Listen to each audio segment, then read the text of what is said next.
राम राम सारान। आज हम डिस्कस करेंगे कोड फोर्सेस एजुकेशनल राउंड 163 की problem A to F. Actually मैं प्रॉब्लम सॉल्व कर रहा था तो F problem was quite interesting, so I think I should come up with solutions. तो यार मैं इतने दिन से कोई एडिटोरियल नहीं डाल पाया, ऑलमोस्ट 3 महीने हो गए। मजदूरी के साथ एडिटोरियल डाल पाना, मैनेज कर पाना संभव नहीं है। So should we start in reverse order और straight order? Let's discuss problem A, special characters. You are given a string n. Your task is to build a string of uppercase Latin letter. There must be exactly n special character in the string. Let's call a character special if it is equal to exactly one of its neighbor. For example, there are 6 special characters in AAA, BAA, CC. So बोलना क्या चाह रहा है कि मतलब n special character in this string, मतलब अगर n की वैल्यू गिवन होगी अपने को, print any suitable string to report, ठीक है। n की वैल्यू गिवन होगी, अपने को एक स्ट्रिंग प्रिंट करनी है, उसमें क्या होना चाहिए, एग्जैक्टली n स्पेशल कैरेक्टर होना चाहिए। स्पेशल कैरेक्टर क्या होता है, if it is equal to exactly one of its neighbour. यानी कोई भी स्ट्रिंग है, जैसे ए बी बी सी है, इसमें बताओ क्या ए स्पेशल कैरेक्टर? हाँ, क्योंकि इसका ए की नाइबर ऐसा है जो इसके इक्वल है, ये स्पेशल है। ये ए नहीं है क्योंकि इसके दोनों नाइबर इक्वल है, तो ये स्पेशल नहीं है। ये स्पेशल है, हाँ, ए की नाइबर इसके इक्वल है, 2 स्पेशल। बी में एक नाइबर इसके इक्वल है, ये स्पेशल है। इस बी के लिए भी ए की नाइबर इक्वल है, ये स्पेशल है। सी का कोई नाइबर इसके इक्वल नहीं है, स्पेशल नहीं है। मतलब 4 कैरेक्टर्स इसमें स्पेशल है। तो मेरे को करना क्या है कि अगर सूटेबल स्ट्रिंग एग्जिस्ट करती है तो ये प्रिंट करना है और स्ट्रिंग प्रिंट करनी है, ठीक है। मेरे को ये बताओ सूटेबल स्ट्रिंग एग्जिस्ट कब करेगी। जैसे मैं कोई कैरेक्टर ले लेता हूँ, इसमें सीधा पैटर्न दिख रहा होगा, ए बी बी। जैसे ए लिया तो ये भी स्पेशल है, ये भी स्पेशल है। अब अगला कैरेक्टर इससे डिफरेंट होना चाहिए पिछले वाले, अगर इसको स्पेशल बनाना है। मैं सबको स्पेशल मान के बनाना चाहता हूँ, तो अगला कैरेक्टर इससे अलग लिया। अब अगर इसको स्पेशल बनाना है तो अगला इसके इक्वल होना चाहिए, तो इसको बी रख दिया। पर अब अगर इसको स्पेशल बनाना है तो अगला इससे अलग होना चाहिए, तो या सी भी रख सकते हो या फिर ए ही रख लूँ, वरना कैरेक्टर खत्म हो जाएंगे आगे चलता रहा। तो अब अगर ए को स्पेशल बनाना है तो इसके आगे ए रख दिया। अब क्या है, सारे के सारे स्पेशल है इसमें। तो कितने स्पेशल हो रहे हैं इस पैटर्न से? देखो कि मेरे मतलब अगर इवन नंबर ऑफ कैरेक्टर्स हैं तो मैं ठीक है इवन लेंथ की ऐसे निकाल सकता हूँ स्ट्रिंग। क्या ओड लेंथ की पॉसिबल है? अगर मान लो मैं इवन लेंथ की निकाल के बैठा हूँ तो ओड में कुछ ऐसा कर सकता हूँ, एक कैरेक्टर ऐड करके उसको स्पेशल बना पाना। जैसे ए ऐड किया, मान लो इसके आगे डिफरेंट ऐड किया, वो स्पेशल नहीं होगा। ए ऐड किया, ये तो स्पेशल हो जाएगा, पुराने वाला स्पेशल नहीं रहेगा। यानी ओड वाले केस में पॉसिबल नहीं है। तो यानी अगर ओड है तो अपने को क्या कर देना है, नो। इवन है तो कैसे प्रिंट करना है, A B B A B B A S, इस पैटर्न में नो कर दिया अगर इवन ओड है तो। और अगर इवन है तो यस कर दिया। और प्रीवियस मैंने यहाँ पे देखो इम्प्लीमेंटेशन का तरीका है, प्रीवियस को मैंने बी मार्क कर दिया और आगे बढ़ता रहा। तो अगर प्रीवियस बी है यानी पिछला कैरेक्टर बी था तो ए प्रिंट कर दूँ, और प्रीवियस अब क्या हो गया, ए हो गया लास्ट कैरेक्टर जो स्ट्रिंग का है। और अदरवाइज क्या करना है, बी प्रिंट करना है, तो प्रीवियस क्या हो गया, बी हो गया। तो ए ये उस पैटर्न में प्रिंट कर दे रहा है, ठीक है। तो ये बहुत ही आसान प्रॉब्लम थी। Now problem B, array fix. You are given a string array of a of length n. You can perform the following operation any number of times. Take any element of the array which is at least 10, delete it, and instead insert the digit that element consisted of in the same position in order they appear in that element. Okay, for example, if we apply this operation, third element, मतलब मैं कर क्या सकता हूँ इसमें, ये बोलना चाहता है कि कोई भी एक एलिमेंट उठाऊंगा और उसको डिजिट्स में ब्रेक कर सकता हूँ उसी ऑर्डर में। जैसे 12, 3, 45, 67 में इसने क्या किया, 45 को उठाया और उसको तोड़ के क्या 4 और 5 बना दिया। तो मेरे को बनाना क्या, if your task is to determine whether it is possible to make a sorted in non decreasing order using the, ये जो ऊपर up for mentioned operation any number of times, कितने भी टाइम्स ऑपरेशन कर सकता हूँ। तो मेरे को इंक्रीजिंग बनाना है। तो मैं एक्चुअली देखते ही समझ में आ रहा है, उल्टा चलूँगा, ठीक है। जैसे लास्ट वाला इसमें क्या है, इसमें लास्ट वाला क्या 67 है। अब इसको क्या 45 से छोटा है तो मैं 45 ही रखूँगा ना, डिजिट में तोड़ते ही नंबर कहाँ से कहाँ तक वेरी करेगा, 0 to 9 तक। 45 बड़ा है भाई, तो 45 ही रखूँगा, तोड़ने की ज़रूरत नहीं है, जब इससे छोटा आ रहा है, इससे छोटा ही तो बनाना है। अब इस 3 क्या है, 3 भी इससे छोटा ही है, इसको और ब्रेक भी मतलब 3 इससे छोटा है तो 3 रखूँगा। अब मैं क्या करूँगा, 1 2 पे गया, 1 2 इससे बड़ा है तो मैं इसको ब्रेक करने को, इसको ब्रेक करूँगा, सीधी सी बात है। अब इसको ब्रेक करना स्टार्ट किया तो लास्ट डिजिट क्या था 2, अब प्रीवियस डिजिट क्या हो गया 2 हो गया है। अब इस डिजिट पे आया, ये इससे छोटा होना चाहिए, 1 इससे छोटा है, तो यानी आंसर है यस। अगर ये मान लो 32 होता तो ये 2 और 3 में टूटता। तो अब ये इंक्रीजिंग ऑर्डर में नहीं है, मतलब नॉन डिक्रीजिंग ऑर्डर में नहीं है, ठीक है, समझ में आया। जैसे मान लो 12 3 45 67, अब मैंने उल्टा चलना स्टार्ट किया, ये ऐसा है, ठीक है, ये भी ऐसा है, ये ऐसा नहीं है भाई, इसको मतलब ब्रेक करना पड़ेगा। इसको ब्रेक किया तो 1 2 में ब्रेक हुआ, ये ऐसा बन गया और ये ऐसा बन गया। तो मतलब ब्रेक जिस पॉइंट को करना है, कहाँ पे ब्रेक करना है, जब वो उससे बड़ा हो तब मेरे को ब्रेक करना है। अगर प्रीवियस वाला जो अभी भी जिस वैल्यू पे हूँ, जो आगे वाली वैल्यू है उससे बड़ा है, अगर मतलब जो भी लास्ट वैल्यू रखी है मैंने आते टाइम उससे बड़ा है, तो मेरे को ब्रेक करना है। और ब्रेक करते टाइम क्या ध्यान में रखना है कि जैसे जो भी इधर से ब्रेक करना स्टार्ट करूँगा तो ये वाली वैल्यू इससे छोटी होनी चाहिए जो प्रीवियस था। अब प्रीवियस क्या बन गया, ये बन गया है। अब ये वाली वैल्यू इससे छोटी है, इससे बराबर होनी चाहिए ये वाली इससे। जिस भी केस में ऐसा ना हो ब्रेक करने के बावजूद भी, तो आंसर मेरा क्या हो जाएगा, नो। अदरवाइज आंसर क्या रहेगा, यस। तो ये भी बहुत ही आसान प्रॉब्लम थी।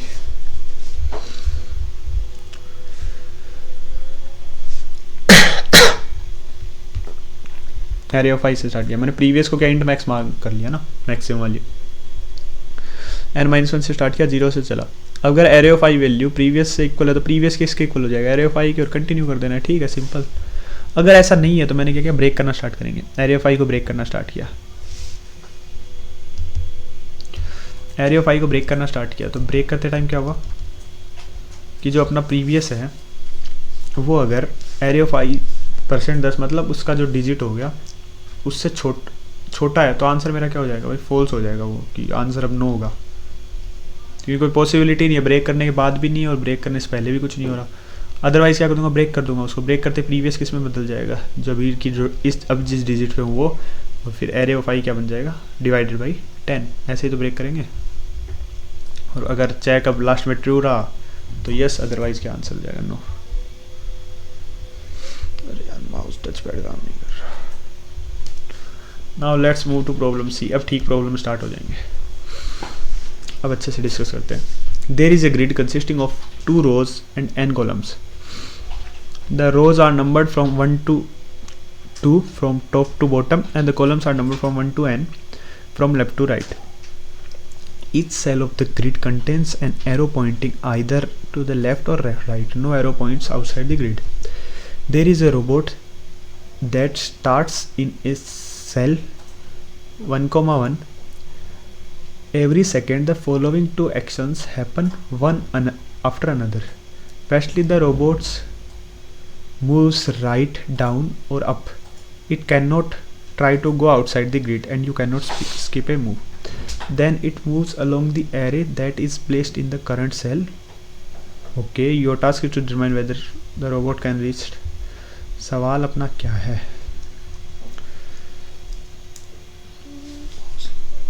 ये ऑप्शन मेरे पास कोई,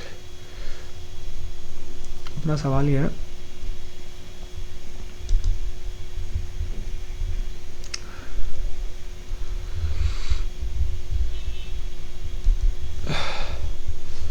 प्रॉब्लम सी बोलना क्या चाहता है कि मेरे को गिवन क्या होगा, एक स्ट्रिंग गिवन होगी, 2 स्ट्रिंग्स गिवन होगी, एक ये एक ये, इसको S1 मान लो, इसको S2 मान लो, ठीक है।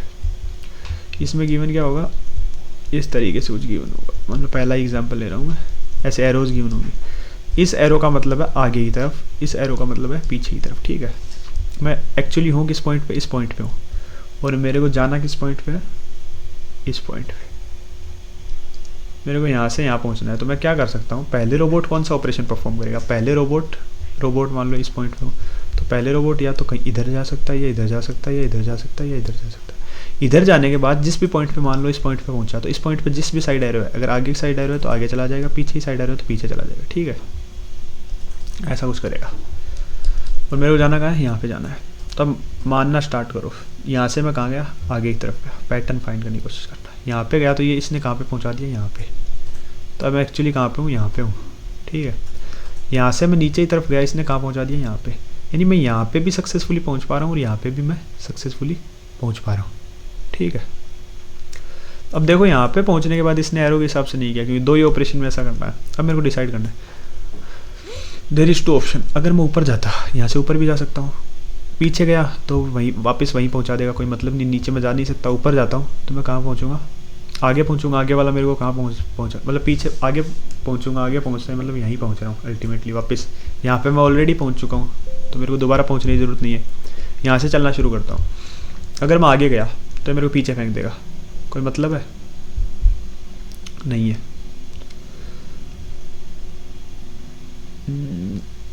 हाँ ठीक है, जैसे यहाँ पे पहुँचा, मैं यहाँ से आगे की तरफ गया तो मेरे को इसने पीछे फेंक दिया। अब देखो, अब अगर ये आगे की तरफ पहुँचता है तो ये भी इसको पीछे फेंक दे रहा है, मतलब यहाँ पहुँच ही नहीं पा रहा। इस केस में आंसर क्या होगा, नो होगा। ये पहला टेस्ट केस होगा भी नहीं, है ना। पहला टेस्ट केस है यार, नो वैसे हो रहा है, मतलब वेट ए सेकेंड। हाँ सही है ना, अपन ने ऐसे ले लिया था। तब एक्चुअली है क्या, मतलब इसमें क्या पैटर्न दिख रहा है। जैसे ये वाला केस कंसिडर करते हैं जो पहला है, एक्चुअली पहला ऐसा है। ये यहाँ से कहाँ जा सकता है, यहाँ पे गया तो ये इसने इसको यहाँ पे पहुँचा दिया, सीधी सी बात है। यहाँ पे गया तो इसने यहाँ पे पहुँचा दिया। यहाँ पे जाता तो यहीं पे पहुँचता, कोई मतलब नहीं है। आगे की तरफ गया तो इसने कहाँ पहुँचा दिया, यहाँ पे पहुँचा दिया। यहीं पे पहुँचना था, आंसर क्या आ गया, यस। तो मतलब मैं ऊपर वाली ग्रिड में कौन से पॉइंट पे रह सकता हूँ, आप BFS लगा लीजिए तो भी काम हो जाएगा। ठीक है, पर मान लो BFS नहीं लगाना अपने को, सीधा पैटर्न देखना है। तो कैसे पैटर्न देखना है, जो मैंने सोचा था उस टाइम कि आगे की तरफ चला मैं। ठीक है, तो मैं क्या करूँगा, अगर आगे वाली वैल्यू अगर ये वाली वैल्यू, मतलब इसमें अगर मेरे को पहली रो में रहना है तो ये वाली वैल्यू क्या होनी चाहिए, आगे की तरफ अगर है पहली वैल्यू तो मैं आगे जा सकता हूँ, सीधी सी बात है। ठीक है, या फिर ये वाली वैल्यू होनी चाहिए ताकि मैं यहाँ पहुँच सकूँ। अगर मेरे को यहाँ पहुँचना है तो ये वाली वैल्यू होनी चाहिए। तो अब क्या ये वाली वैल्यू मैटर करती है, कुछ भी हो नहीं करती। और इस केस में क्या ये वाली वैल्यू मैटर करती है, नहीं करती। और ये वाली भी वैल्यू भी मैटर नहीं करेगी, क्योंकि यहाँ से अगर नीचे की तरफ मूव करूँगा या फिर इस टाइप की, तो नीचे की तरफ मूव करूँ तो ये आगे होना चाहिए। और अभी यहाँ पे हूँ तो आगे की तरफ मूव करूँ तो भी आगे होना चाहिए, या फिर पीछे हो तो फिर आगे मैं नहीं जा सकता इस साइड से। ठीक है, तो ये वाली वैल्यू क्या होनी चाहिए, आगे। इस तरीके का पैटर्न होना चाहिए एक तरीके से, मतलब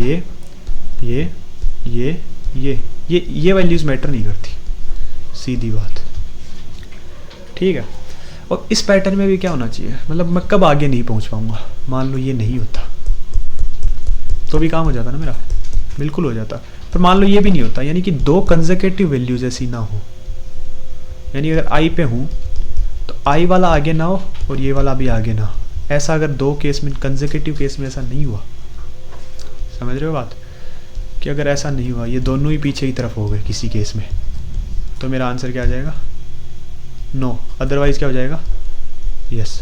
यानी दोनों पीछे की तरफ वापस फेंक दे रहे हैं, आगे जाने ही नहीं दे रहे। अगर एक भी आगे जाने दे रहा है ना, एक भी, दोनों में से ऐसे केस में, यानी आई पे हूँ ना मैं, तो पहले वाले का आई आगे की तरफ होना चाहिए, या तो ये हो या फिर ये आगे की तरफ हो। इन दोनों में से एक आगे की तरफ होना चाहिए। अगर एक भी आगे की तरफ नहीं है ना, दोनों पीछे की तरफ, मतलब पीछे फेंक दे रहे हैं, इसको आंसर क्या आ जाएगा, नो आ जाएगा। तो मैंने थोड़ा इम्प्लीमेंट थोड़ा अलग तरीके से किया इसको, जबकि ऐसा भी कर सकता था मैं, ऐसा ही। तो मैंने क्या बुलियन मेंटेन कर लिया, माई से चलना स्टार्ट किया। पहले मैंने दोनों ट्रू मार्क कर रखा था कि हाँ दोनों ही आगे भेज रहे हैं। ठीक है, प्रीवियस 0 वो पीछे वाले को बता रहा है, नीचे वाले का कि आगे भेजेगा, प्रीवियस 1 ऊपर वाले को बता रहा है। तब मैं क्या कर रहा हूँ, मतलब ऊपर वाला हो या आगे वाला, कहीं भी हो, मतलब नीचे वाले पे भी हो ना, तो ऐसा होना चाहिए, इन दोनों में से एक होना चाहिए। ठीक है, यानी इन दोनों में से एक आगे जाने वाला होना चाहिए, अदरवाइज दोनों पीछे भेज देता तो भी काम खराब था। इन दोनों में से एक होना चाहिए, इसीलिए मेंटेन करना पड़ा मेरे को। तो एक्चुअली मैंने किया क्या है कि अगर मैं 0 है मेरा, तो मैंने पहले वाली नहीं, सेकंड वाली इंडेक्स मैटर करेगी। तो अगर ये आगे जाने वाला हुआ तो प्रीवियस 1 क्या हो गया, ट्रू हो गया। पहले मैंने प्रीवियस 1 को फॉल्स मार्क कर रखा है, या फिर ये हो गया, यानी ऐसे और लगा के भी लिख सकते थे, बेटर होता वो। ठीक है, तो मेरा क्या S1 ऑफ I हो गया, तो प्रीवियस ट्रू हो गया। अदरवाइज क्या रहा, प्रीवियस फॉल्स रह गया और प्रीवियस 0 किसके इक्वल हो गया, प्रीवियस 1 था। अगर ये दोनों ही फॉल्स हो गए तो मेरा आंसर फॉल्स हो गया, मतलब दोनों पीछे की तरफ भेज रहे हैं, तो आंसर क्या हो जाएगा, ये सुनो। ये भी इजी ही प्रॉब्लम था, पैटर्न देखना था। कोई BFS लगाएगा तो वही बात है, थोड़ा सा टाइम लगेगा। पैटर्न फाइंडिंग इजी है, ये अच्छा प्रॉब्लम था। This is quite good problem.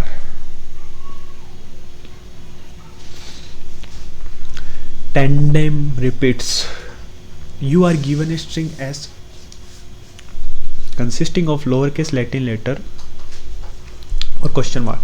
A tandem repeat is a string of an even length such that its first half is equal to its second half. A string A is substring of B if A is, हाँ ठीक है, substring का पता है आपने, deletion of several start और ends है ना। Your goal is to replace each question mark with some lowercase Latin letter in such a way that the length of longest substring that is tandem repeat is maximum possible। ठीक है, एक बार question mark को भूल जाओ। जब भी कोई problem आए ना, उसमें ऐसा होता है कि क्यों दिया है, reason.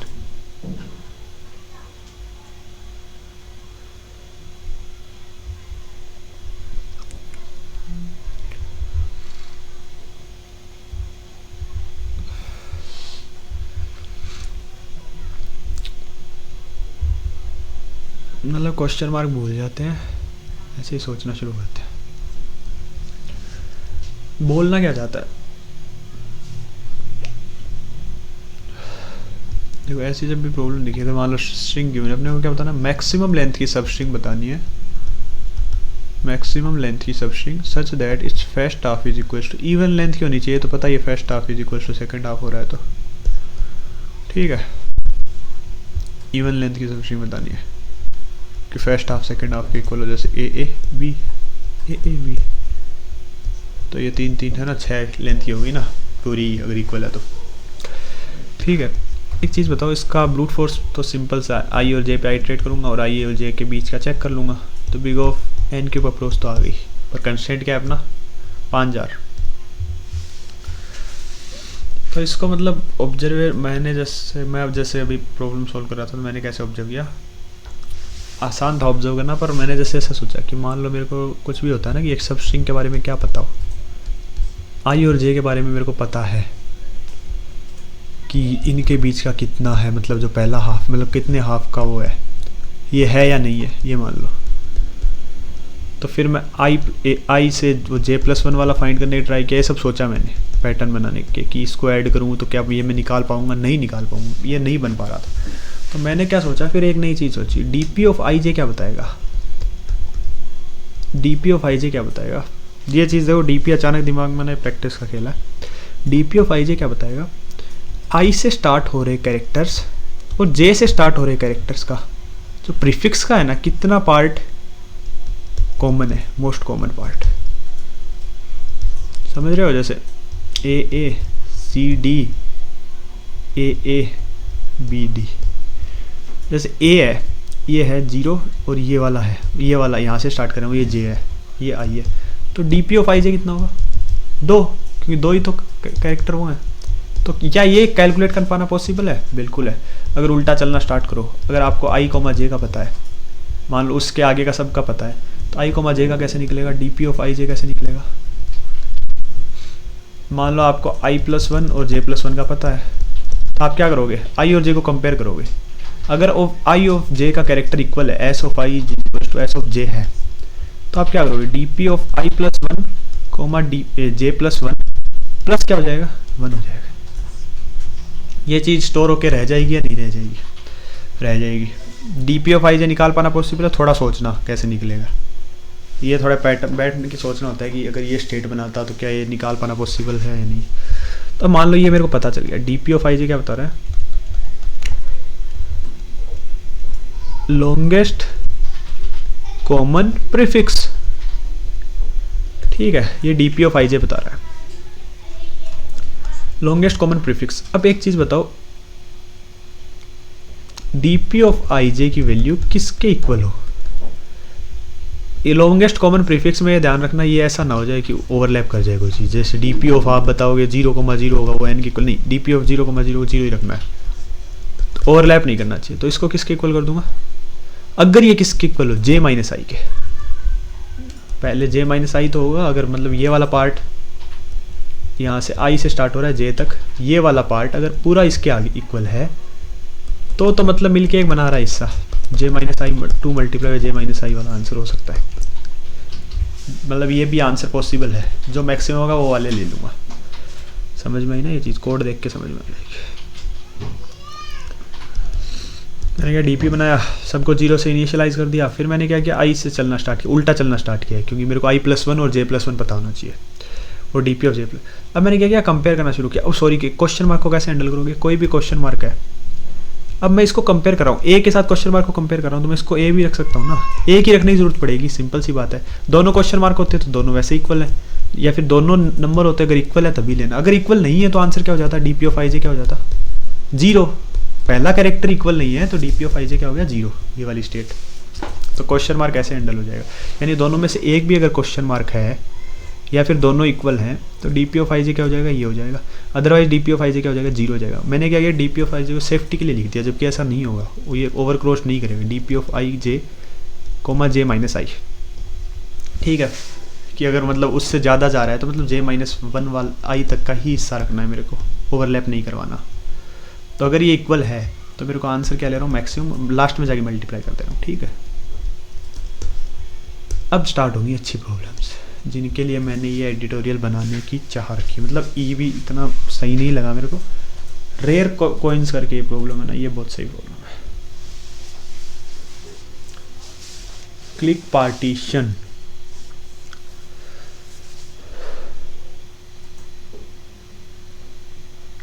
You are given 2 integers n and k, 2 integers given है n and k, there is a graph of n vertices numbered from 1 to n which initially has no edge. You have to assign each vertex an integer. Let ai be the integer on vertex I. All ai should be distinct from integer 1 to n. सवाल को थोड़ा अच्छे समझना, क्या मतलब, एक मेरे को ग्राफ गिवन है,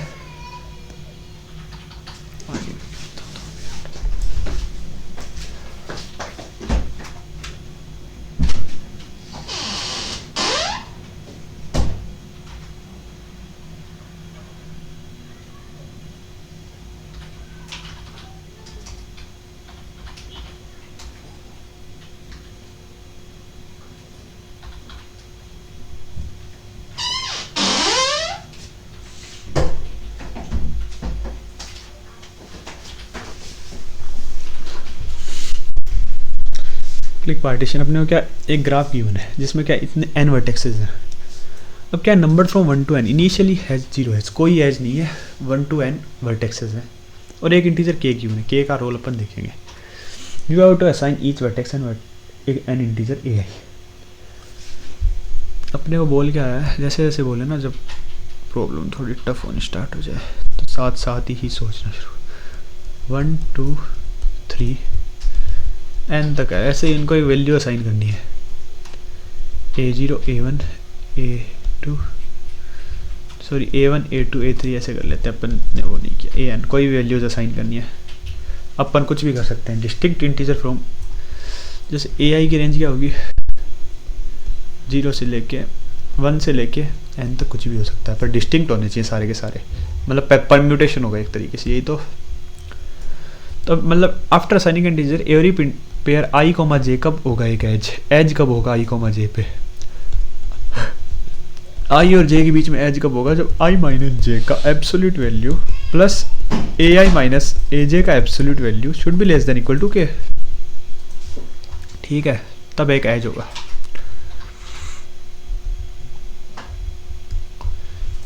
Your goal is to create a graph which can be partitioned into the minimum possible for the given value of nk number of clicks. Each vertex of the graph should belongs to exactly 1 click. तो देखो click क्या है, सबसे जरूरी चीज, recall that a click is a set of vertices such that every pair of vertices in it are connected with an edge. जैसे 1 2 3 click कब बनेंगे? जब 1 2 से कनेक्ट हो, 3 यानी आपस में सारे पेयर्स एक दूसरे से कनेक्टेड हो, मतलब n multiply by n minus 1/2 edges हो, यानी NC2 जब सारे के सारे एक दूसरे से कनेक्टेड हो तब क्लिक बनेगा। अब सोचना थोड़ा सा ऑब्जर्वेशन ज़रूरी है, थोड़ा ऑब्जर्वेशन। मेरे पास क्या है, 1 2 3 ऐसे करके n तक वैल्यूज़ है। एक चीज़ बताओ, 1 और k पॉइंट, कोई भी k मान लो बीच में आ रहा है, 1 और k को पकड़ता हूँ, ठीक है। इनके दोनों के बीच में मैक्सिमम डिफरेंस कितना, i को माइनस j का, k माइनस 1। तो अब मेरे को i ai और aj देना है, तो कैसे असाइन करूँ? Should be less than equals to k, तो ai माइनस एज शुड भी डिफरेंस कितना होना चाहिए, 1 होना चाहिए इस इक्वेशन के हिसाब से, क्योंकि ये k माइनस 1 हो गया, k माइनस 1 आगे गया, तो ai माइनस एज का डिफरेंस है ना वो 1 होना चाहिए। तो मान लो कोई भी वैल्यू ऐसी देना जिनमें इनका डिफरेंस क्या हो 1 हो। यानी एक परम्यूटेशन बताओ जिसमें मैं मिनिमम डिफरेंसेस के साथ चलूँ, मतलब मैं एक बार ये मान के चल रहा हूँ, ये थोड़ा सा पैटर्न देखना पड़ेगा आपको। यही सबसे ख़राब चीज़, मतलब ख़तरनाक चीज़ इस प्रॉब्लम की यही थी कि ऑब्जर्वेशन, मेरे को बहुत टाइम लगा था ये ऑब्जर्वेशन बनाने में। जैसे ये वाला तो मैं समझ गया था कि हाँ ठीक है, के पार्टीशन, जैसे आपको पता चल जाए कि मैक्सिमम लेंथ का यही बन सकता है। एक इतने चीज़ तो समझ में रहे होगे, पहला जो बनाऊंगा 1 to लेके के तक वैल्यूज असाइन करूँगा डिस्टिंक्टली, क्योंकि अगर ज़्यादा वैल्यू असाइन करूँ तो ज़्यादा डिफरेंस बना दे रहा है ना। 1 to k तक, 1 to k का बना रहा हूँ, तो 1 to k का एक परम्यूटेशन बनेगा सच दैट सारी value less than equal to k हो। ये बन जाएगा क्या कुछ ना कुछ, ये चीज़ प्रूफ करनी है मेरे को। मान के चलो ये हो रहा है कहीं ना कहीं, कैसे? क्योंकि मैंने सबसे दूर वाली वैल्यूज़ को वैल्यू असाइन करके देखी, यहाँ एक डिफरेंस की वैल्यू असाइन कर पाना पॉसिबल है, तो शायद परम्यूटेशन पॉसिबल होगा। सबसे बड़ी वैल्यू क्या होगी? 1 2 3 4 से स्टार्ट करता हूँ मैं, 1 2 3 से स्टार्ट करता हूँ, और k की वैल्यू क्या है 3 है मान लो, ठीक है। एक चीज़ बताओ, 1 3 का बीच का डिफरेंस कितना है? 1 3 के बीच में डिफरेंस कितना है? 2 का है। एक मेरे, अब जो वैल्यूज असाइन करूँ उनमें डिफरेंस कितना होना चाहिए? 1 का। 1 2 यहाँ पे क्या 3 रख दूँ? क्या ये पॉसिबल है क्या? पैटर्न देखना ध्यान से, देखो 3 1 कितना डिस्टेंस 2, वैसे कितना 1, टोटल 3 ही हुआ। 3 2 कितना डिफरेंस 1, इसमें कितना 1 2 ही हुआ, ये से कम हो रहा है। 2 1 हाँ तो 3, तीनों पॉसिबिलिटी देख ली, वही हो रहा है। 1 3 2 बना इसका पैटर्न। 1 2 3 में क्या हो सकता है? 1 3 2 बना, या फिर ऐसे भी लिख सकता हूँ 2 3 1, जो मन करे वो लिख दो, ठीक है। 1 3 2 मान लो।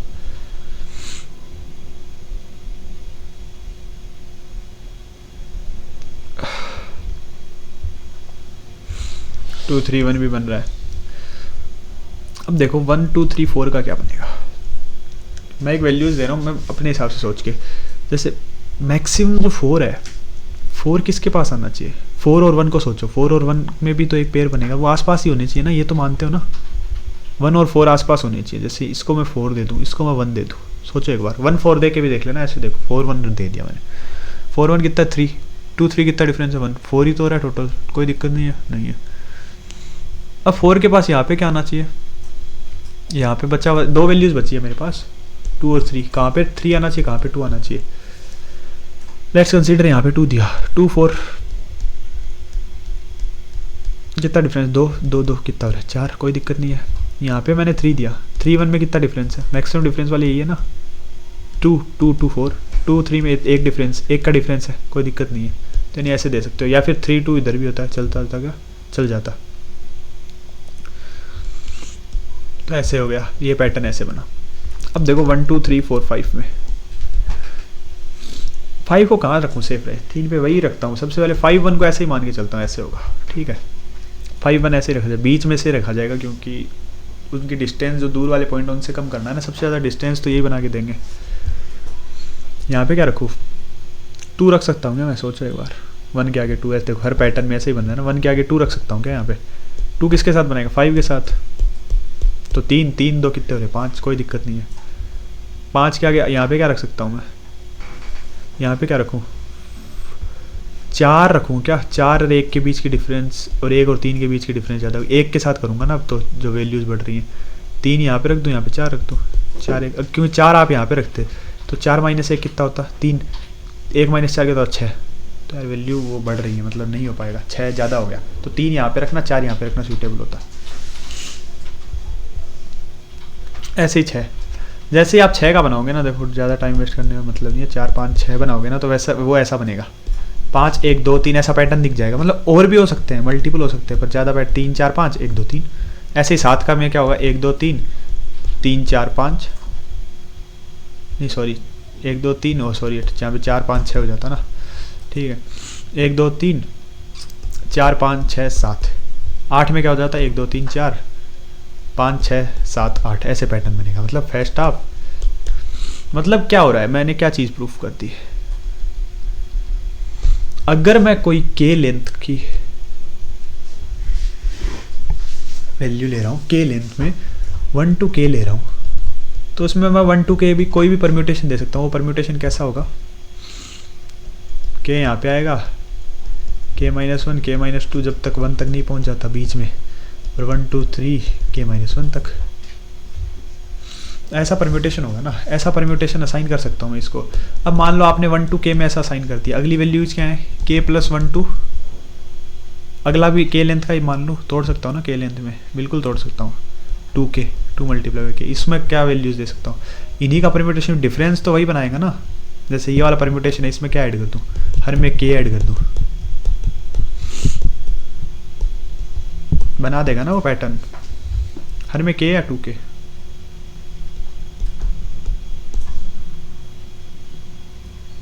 क्या ऐड करूँ, k ऐड कर देता हूँ ना, हर में k ही ऐड करूँगा तो बन जाएगा ना। मतलब अगर n लेंथ है और k है तो आंसर क्या होगा, मेरे को ये बताओ कितने क्लिक्स बनेंगे, इतने नंबर, n बाई k कितना हो गया, जैसे k ऐसे साइज के क्लिक बन रहे हैं तो 3k, अब आगे कुछ वैल्यूज बचेगी उतनी साइज का क्लिक, रिमाइंडर वाला, तो ये ऐसे बनेगा, k के क्लिक आप लिख लोगे इस पैटर्न का यूज़ करके। एक पैटर्न बना लो पहले, एक परम्यूटेशन फिक्स कर लो, परम्यूटेशन फिक्स कर लिया k का लेके, ठीक है, एक परम्यूटेशन फिक्स कर लिया मैंने k का लेके।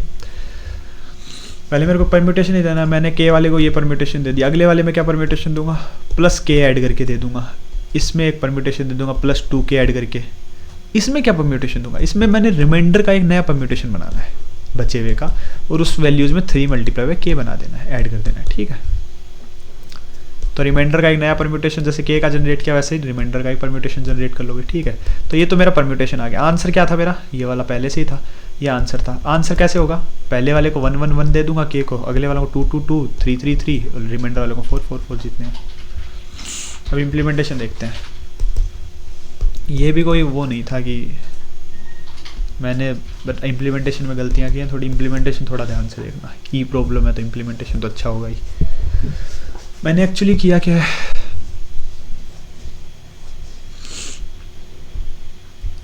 आंसर क्या होगा मेरा, यही मैंने आपको बताया था, रिमाइंडर वाला लेके इतना आंसर होगा। अब एरे ऑफ k का मैं एक परम्यूटेशन जनरेट करूंगा, स्टार्टिंग पॉइंट क्या होगा परम्यूटेशन का, ये 1 से स्टार्ट हो रहा है 1 2, अगर ओड था तो स्टार्टिंग पॉइंट क्या था, मतलब देख लो अगर 7 वाले लेंथ में स्टार्टिंग पॉइंट क्या था, 4 था ना, और इवन वाले लेंथ में 6 था तो स्टार्टिंग पॉइंट क्या था 3, और 8 वाले में भी स्टार्टिंग पॉइंट क्या था 4 नहीं 8 वाले में क्या था 5 था। तो ऐसा मतलब पैटर्न दिखा मेरे को, k प्लस 2 बाई 2 होगा स्टार्टिंग पॉइंट, ठीक है, k प्लस 2 बाई ये स्टार्टिंग पॉइंट होगा। तो मैंने स्टार्टिंग फिल करना स्टार्ट किया, जब तक k से छोटा है, जब k से बड़ा हुआ तो मैंने स्टार्टिंग को क्या 1 से स्टार्ट हो जाएगा, और 1 से आगे फिल कर दिया, स्टार्टिंग को फिल करता जा रहा हूँ, ठीक है। ये मैंने परम्यूटेशन बनाया, जो मैंने आपको बताया ना, आप अपने स्टाइल में लिख सकते हो कोड, जो परम्यूटेशन डिज़ाइन किया k लेंथ का। तो ये परम्यूटेशन बना लिया, मैं टोटल कहाँ से स्टार्ट कर रहा हूँ, n से स्टार्ट कर रहा हूँ, और एक्चुअली मैंने आंसर पे वेरी करूँगा। पहले आंसर मेरे इतने थे तो मैंने क्या किया, k वाला परम्यूटेशन मेरा छाप दिया, सीधी सी बात। अब मैंने टोटल में से क्या घटा दिया, k घटा दिया, जो टोटल लेंथ थी उसकी n लेंथ थी, है ना। अब अगर टोटल मेरा k से कम बचा, मतलब मैं रिमाइंडर वाली पोजीशन में पहुंच गया, रिमाइंडर वाली पोजीशन में मैंने वापस क्या वही परम्यूटेशन जनरेट किया और साथ साथ लिखता जा रहा हूँ, ठीक है। रिमाइंडर वाला परम्यूटेशन ब्रेक कर दिया, ठीक, सीधी सी बात, ये मेरा परम्यूटेशन लिखा गया। ऐसे मैंने आंसर लिख दिया, अब आगे मैंने वैल्यूज फिल कर दी, ठीक है ना। i इज इक्वल टू 0 से minimum k of k comma total, तो मैंने मिनिमम k कॉमा टोटल क्यों लिखा है, टोटल रिमाइंडर वाला पार्ट बचेगा। अगर रिमाइंडर नहीं लेते आप सीधा ही k लिख देते तो वो रिमाइंडर वाला भी k बार लिखा जाता, जो कि ज़्यादा हो जाता। मैंने ये गलती की थी पहले इम्प्लीमेंटेशन। तो टोटल माइनस k और an वैल्यू बढ़ाता जा रहा हूँ, 1 दे दिया, पहले 2 दे दिया, 3 दे दिया, 4 दे दिया, जितने भी क्लिक्स वो बने।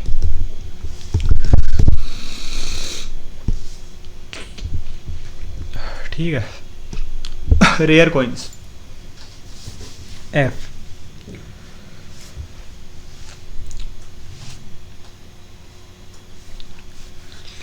इसको थोड़ा ध्यान से देखना, ये बहुत अच्छी प्रॉब्लम है, प्योर मैथ्स है, थोड़ा प्रोबेबिलिटी का नॉलेज होना चाहिए, प्री रिक्वेस्टिंग यही है, प्रोबेबिलिटी वाले पता होना चाहिए यार, वो जो उसकी क्या बोलते हैं उन्हें,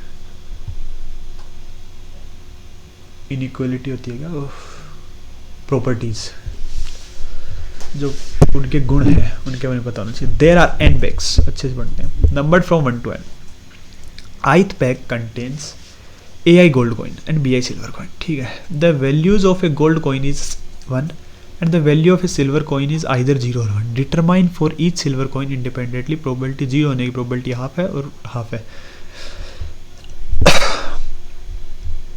बोलना क्या चाहता है,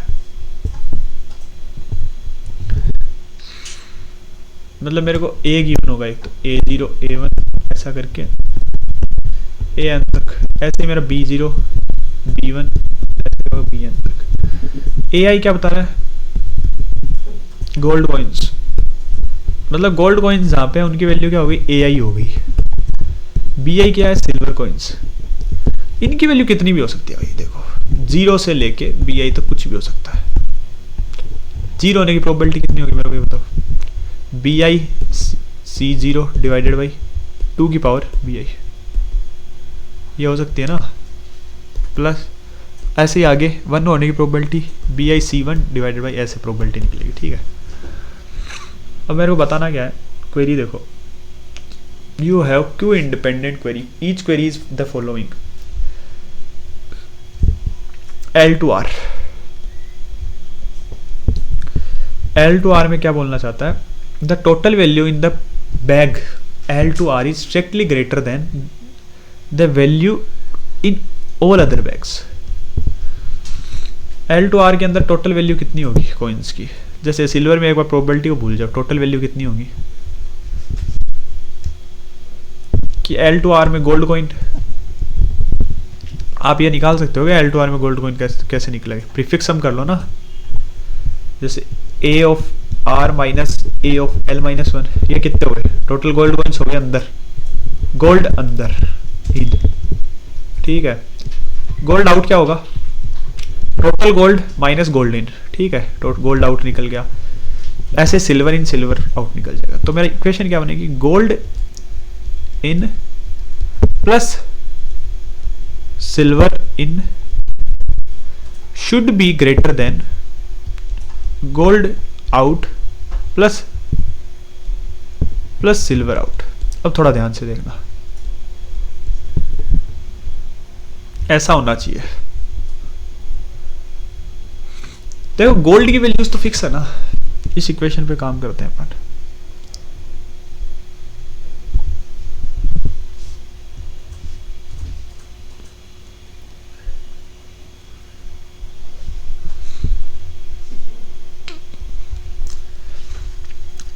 जो ब्रूट फोर्स दिमाग में है ना वो करना पहले।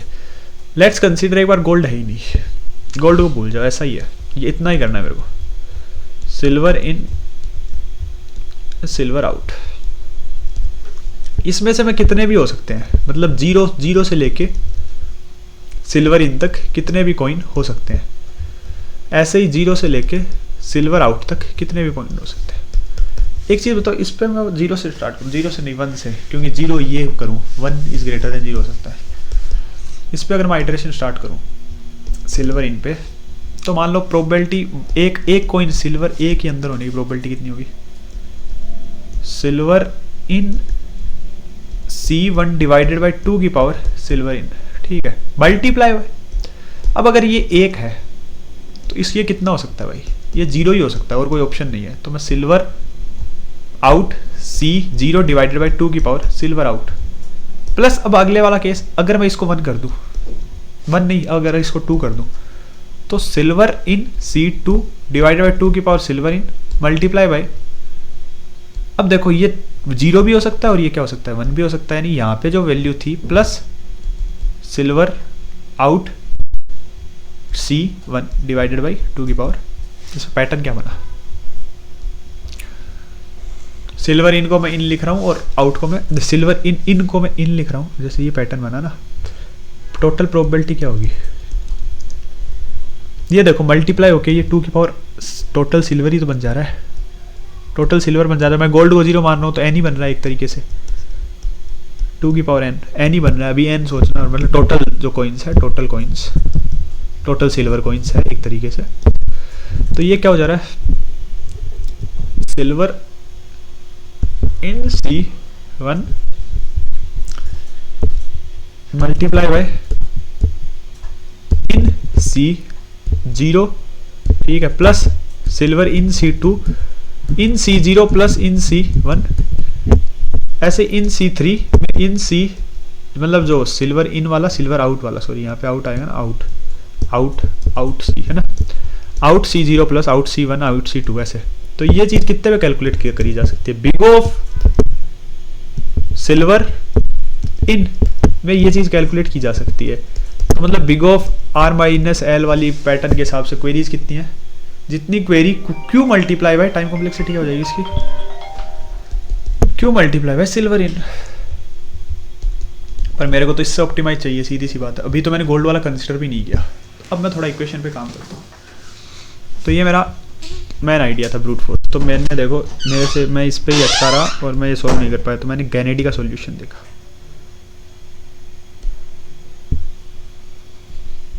जो अपने टूरिस्ट भाई हैं उन्होंने एक इक्वेशन लिख रखी थी, इसीलिए मेरा मन किया इस पे वीडियो बनाने का। सो अनऑफिशियल ड्यू 1 भी दिखा देना भाई, बोर्ड डिवीजन। इनके सॉल्यूशन में एक लाइन है, बस एक कमेंट है,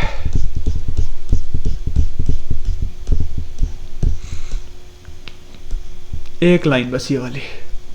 मतलब इन्होंने क्या किया, इन ए यानी गोल्ड अंदर, सिल्वर अंदर, रैंडमली कुछ भी हो सकते हैं, कितने भी हो सकते हैं, आउट ए रैंड आउट। इन्होंने क्या किया, दोनों साइड क्या ऐड किया, इसको आउट भी बना लिया और इधर ऐसे ले आए। ऐसा पॉसिबल है क्या, ये अच्छे से समझाता हूँ आपको। अब मैं लिखूंगा प्यार से क्वेश्चन, ये बहुत ज़रूरी चीज़ है, ये नई चीज़ सीखने को मिली थी मेरे को। ऐसा भी कर सकते हैं, gold in plus silver in, मेरी प्रोबेबिलिटी पी मान ले रहा हूँ, पी फंक्शन दे रहा हूँ, पी ऑफ रैंडमली कुछ भी ले सकता हूँ ना, कितने भी कॉइन्स ले सकता हूँ। पी नहीं यार, पी प्रोबेबिलिटी गलत दे रहा हूँ, रैंड वाला ही सही चीज़ थी, रैंडमली कितने भी ले सकता हूँ ना। Should be greater than gold out plus का random silver out, silver out. अब एक चीज बताओ, इस इक्वेशन में क्या करूं, जितने मैं सिल्वर आउट रैंडमली ले रहा हूं ना, अब जितने मैंने नहीं लिए, ऐसा मान लो रैंडम ऑफ नहीं लेने वाले डॉट लेके सिल्वर आउट अगर मैं इधर ऐड कर दूं, तो इधर ऐड किया तो मतलब इधर भी करने पड़ेंगे भाई,